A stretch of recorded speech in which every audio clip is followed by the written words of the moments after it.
बिस्मिल्लाहिर्रहमानिर्रहीम। स्टूडेंट्स अस्सलाम वालेकुम। उम्मीद है आप लोग खैरियत से होंगे। स्टूडेंट प्रैक्टिकल सीरीज़ जो शुरू की गई है, आईटी सीरीज़ की जो प्रैक्टिकल की नोटबुक है, आज उसका सी प्रोग्रामिंग का जो पोर्शन है उसका प्रैक्टिकल नंबर 4 जो है वो परफॉर्म करने जा रहा हूँ। प्रैक्टिकल ये कहता है, write a program that temperature from user in Celsius and convert it into Fahrenheit using the following formula. यानी आपने एक प्रोग्राम लिखना है जिसमें यूज़र जो है वो सेंटीग्रेड के अंदर या सेल्सियस के अंदर जो है वो टेम्परेचर प्रोवाइड करेगा और आपका प्रोग्राम ऑटोमेटिकली उसको कन्वर्ट करके बताएगा फ़ारेनहाइट के मुताबिक। और उसके लिए उसने जो फार्मूला दिया है वो है फ़ारेनहाइट इज़ इक्वल टू होता है 9 डिवाइडेड बाई 5 मल्टीप्लाई बाई जो वैल्यू आप देंगे सेल्सियस में और उसमें 32 प्लस करेंगे तो जो रीडिंग आएगी आंसर के तौर पर वो फ़ारेनहाइट में होगी। तो इसका प्रोग्राम आज हमने करना है, तो उसके लिए हम ऐप को ओपन कर लेते हैं और ऐप का बेसिक स्ट्रक्चर आपके सामने मौजूद है।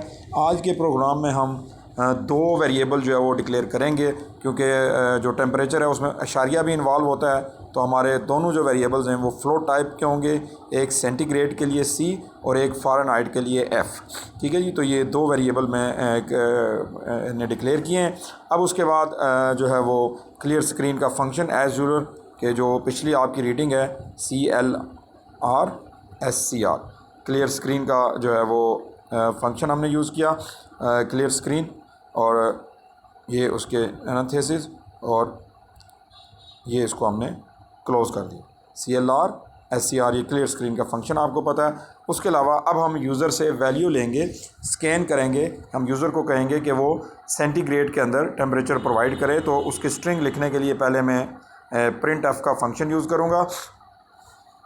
उसके अंदर हम लिखते हैं प्लीज़ एंटर टेम्परेचर को मैं शॉर्ट में लिख देता हूँ टेम्प इन सेल्सियस, के सेल्सियस के अंदर आप टेम्परेचर जो है वो प्रोवाइड जो है वो करें, और आगे मैं इक्वल का निशान डाल देता हूँ। अब वैल्यू लेने के लिए आपको पता है ये तो उसकी हेल्पिंग स्ट्रिंग है। वैल्यू लेने के लिए हमें स्कैन एफ़ का फंक्शन जो है वो यूज़ करना पड़ता है। तो ये स्कैन एफ़ का फंक्शन और परसेंटेज एफ़ हम यूज़ करेंगे क्योंकि फ़ारेनहाइट है, तो format specifier percentage F use होगा। और वेरिएबल जिसमें हम सेंटीग्रेड की वैल्यू स्टोर करेंगे उसका नाम मैंने सी रखा था, तो उसके साथ M% की अलामत उस मेमोरी लोकेशन को एक्सेस करने के लिए, और ये सी उसका नाम हो गया।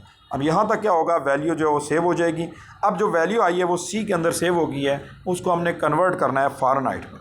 तो उसके लिए मैं एक नया वेरिएबल जो ऊपर मैंने डिक्लेयर किया था एफ़, उसको वैल्यू कहाँ से मिलेगी जी 9.05, क्योंकि अशारिया इसमें इन्वॉल्व है। तो 9.05 को हम डिवाइड करेंगे 5.05 से, और देन हम इसको जो है वो मल्टीप्लाई करेंगे जो सी के अंदर वैल्यू सेव हुई है, और देन उसमें ऐड करेंगे हम 32। ये हमें फार्मूला दिया गया था गिवन जो क्वेश्चन के अंदर। अब यहाँ पहुँचने तक आपके जो सेल्सियस हैं वो कन्वर्ट होके फ़ारेनहाइट के एफ़ वेरिएबल में सेव हो चुके हैं। हमने सिंपल उसको प्रिंट करवाना है प्रिंट एफ़ के ज़रिए कि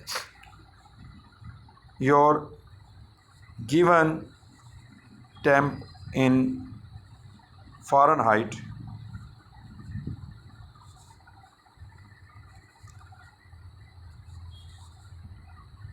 इज़। अब स्ट्रिंग को हमने क्योंकि 5 डिजिट में लेना है, तो उसके लिए मैं क्या करूँगा, परसेंटेज 5.2, इसका मैं पिछले प्रैक्टिकल में आपको बता चुका हूँ। फॉर्मेट विड्थ स्पेसिफायर, और क्योंकि जो है वो फ्लोट है तो अशारिया के साथ, और ये वैल्यू उठाएगा, मैं यहाँ पे इक्वल भी डाल देता हूँ, ये वैल्यू उठाएगा एफ़ वेरिएबल के अंदर से, तो कॉमा के साथ में एफ़ लिख देता हूँ। तो अब यहाँ पे इसको हम जो रन करके देखते हैं, आप देखें इस कोड में मैंने दो वेरिएबल लिए हैं सी और एफ़। सी के अंदर मैंने गिवन वैल्यू जो उसने सेंटीग्रेड में दी थी वो सेव की है, और फिर उसको कन्वर्ट करके प्रिंट करवा दिया। अब इसको रन करते हैं, और यहाँ पे बुक की वैल्यू उसने डाली है जी 15.50 15.50 यहाँ पे नहीं आ रहा क्योंकि ये आ गया मेरा, चलें ये ज़ीरो भी आ गया 15.50। अब जो ही मैं एंटर दबाऊँगा ये उसने देखें बिल्कुल जो बुक वाला आंसर दिया है 59.90। अब आपने इसमें जो वैल्यू अपनी कॉपियों के ऊपर लिखनी है वो आपने ये वैल्यू लिखनी है। मैं इसको वैल्यू दे रहा हूँ 37 सेंटीग्रेड। तो 37 जो फ़ारेनहाइट में कितना है जी 98.60। आपको पता है जब आप टेम्परेचर जो चेक करते हैं थर्मामीटर के ऊपर तो वहाँ सेल्सियस भी होते हैं और फ़ारेनहाइट भी होते हैं। तो 37 से जो है वो टेम्परेचर स्टार्ट होता है। तो ये बिल्कुल एक्यूरेट रीडिंग दे रहा है हमारा ये जो हमने जो प्रोग्राम बनाया सी लैंग्वेज के अंदर। तो स्टूडेंट आपने ये वैल्यू एंटर करनी है जो आपने अपनी बुक के ऊपर या कॉपी के ऊपर आपने आउटपुट वाला खाना बनाना है। उसमें सेल्सियस की वैल्यू आपने 37 देनी है, बुक वाली नहीं देनी। और जो वेरिएबल के नाम मैंने यूज़ किए हैं वो यूज़ करें ताकि आपको रट्टा ना लगाना पड़े, प्रोग्राम को सही तरह जो समझें। अगर किसी किस्म का कोई सवाल है आज के कोड के बारे में या गुज़श्ता जो लेक्चर में शेयर कर चुका हूँ प्रैक्टिकल नंबर 1 और प्रैक्टिकल नंबर 3, अगर उस हवाले से आपका कोई क्वेश्चन है तो आप कमेंट्स में जो पूछ सकते हैं। आज के लिए इतना ही। दुआओं में याद रखिएगा। फ़ी अमानिल्लाह।